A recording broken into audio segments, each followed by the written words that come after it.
আসসালামু আলাইকুম। ছুটির দিন হেয়ার প্যাক অ্যাপ্লাই করার জন্য সবথেকে পারফেক্ট একটা টাইম। যেহেতু আজকে ছুটির দিন সেহেতু আমার তো হেয়ার প্যাক অ্যাপ্লাই করতেই হবে। তো আমি সকালে ঘুম থেকে উঠেই পর্যাপ্ত পরিমাণে হেয়ার প্যাক নিয়ে আমি ভাতের মাড় দিয়ে আজকে ভিজিয়ে রেখেছিলাম। আপনারা চাইলে শুধুমাত্র পানি দিয়েও ভিজিয়ে রাখতে পারেন বা চাল দেওয়ার যে পানি সেটা দিয়েও ভিজিয়ে রাখতে পারেন। এক্ষেত্রে ভালো একটা বেনিফিট পাবেন ইনশাআল্লাহ। তো ভিজিয়ে রাখা পেস্ট আনুমানিক 3 থেকে 4 ঘন্টা পর আমি এটাকে ভালোভাবে একটু ব্লেন্ড করে নিলাম।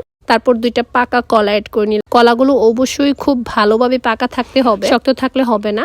আর অনেকেই হাতে চটকিয়ে কলাটা দেন, এই ক্ষেত্রে কলার স্মুথনেসটা ভালো হয় না, ভালোভাবে ব্লেন্ড হয় না। তো আপনারা সবসময় চেষ্টা করবেন বাসায় যদি আপনাদের ব্লেন্ডার থাকে সেটা দিয়ে ভালোভাবে মিক্স করে নিতে, তাহলে এটার টেক্সচারটা জাস্ট ওয়াও হবে। তো এখানে ভালোভাবে অ্যাড হওয়ার পর এতে আমি অর্ধেকটা লেবুর রস অ্যাড করে নিলাম। আনুমানিক 2 থেকে 3 চামচ হবে সর্বোচ্চ।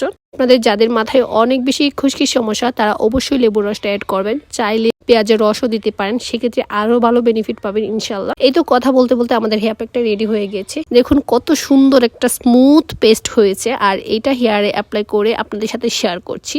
এই যে দেখুন আমি হেয়ারে অ্যাপ্লাই করে ফেলেছি, যদিও ভিডিও ভালো আসে নাই কারণ একা হাতে সবকিছু করা সো মাচ টাফ।